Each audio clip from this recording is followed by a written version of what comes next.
వీళ్ళకి ఎలా బుద్ధి నేర్పియాలి? అయ్యో స్వామి, ఈ ಚಿಕ್ಕ ಮಕ್ಕಳು ಪಪ್ಪರ್ಮೆಂಟ್ ತಿಂತಾರಲ್ಲ, ఈ చిన్న చిన్న పిల్లలు పప్పర్మెంట్ తింటారు కదా. ಇವರೆಲ್ಲ ಹಾಲು ಕುಡಿಯೋ ಬಾಟ್ಲು ಕೊಟ್ಬಿಡ್ಬೇಕು ಇವ್ರ ಕೈಗೆ. వీళ్ళంతా పాలు తాగే పిల్లలాగా. చిಕ್ಕ విషಯ ರೀ ಇದು. ఈ చిన్న విషయానికి ಇದಕ್ಕೆ ಪ್ರೇಯರ್ ಬಿಟ್ಬಿಡೋದಾ? దీని కొరకై ప్రార్థించేదా? సేవ ఇడ్చేదా? ಕೆಲವರು ನೋಡಿ ಅನೇಕ ವರ್ಷಗಳಿಂದ ಬರ್ತಾ ಇದ್ರೆ ಸ್ವಲ್ಪವೂ ಬದಲಾಗಿಲ್ಲ.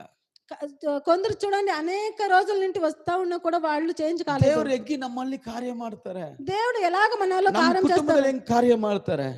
మన కుటుంబంలో ఎలా కార్యం ನಮ್ಮ చేస్తారు? ವೈಯಕ್ತಿಕ ಜೀವನದಲ್ಲಿ ಹೆಂಗ್ ಕಾರ್ಯ ಮಾಡ್ತಾರೆ? మన వైಯಕ್తికమైన జీవితంలో ఎలా కార్యం చేస్తారు? ನಾವು ಅವತ್ತಿಂದ ಹಿಂಗೆ ಇದ್ದೀವಿ. మనం అప్పటి నుంచి ఇలాగే ఉన్నాము. ನಾನು ಯಾವಾಗ ಹೇಳ್ತೀನಿ, నేను ఎప్పుడు చెప్తూ ಎಷ್ಟು ఉంటున్నాను, ವರ್ಷದಿಂದ ಚರ್ಚಿಗೆ ಬರ್ತೀಯಲ್ಲ, ఎన్ని ఏళ్ళు ఇంకా మీరు చర్చికి వస్తారు కదా, ಎಷ್ಟು ಬದಲಾಗಿದೆ, ఎంత నువ్వు చేంజ్ అయ్యిండావు, ಎಷ್ಟು ಸ್ವಭಾವ ಸತ್ತೋಗಿದೆ, నీ ఎన్ని స్వభావాలు చచ్చిపోయి ನಾನು ಅನ್ನೋದು ಎಷ್ಟು ಸತ್ತೋಗಿದೆ.